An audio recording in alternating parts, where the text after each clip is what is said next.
got a question here on how to bend titanium tubing. This is 3/8 030 wall titanium tubing that we have here in the shop.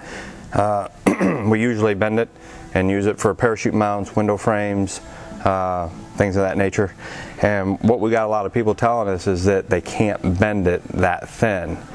Well, one of the things you can do as a trick is it can bend, and I use vice grips, and I put a pair of vice grips on the end of that and I clamp it down so that it's on the end of my bender here, and then I just line my mark up here. So most of the time you can't bend it more than 45 degrees, but sometimes if you got window frames on the back of it you need to go 90 degrees. So we can bend it 90 degrees by holding that in there and going slow and putting the bend in it. You don't want to go fast, and then it gives you that nice bend of what you need out of titanium.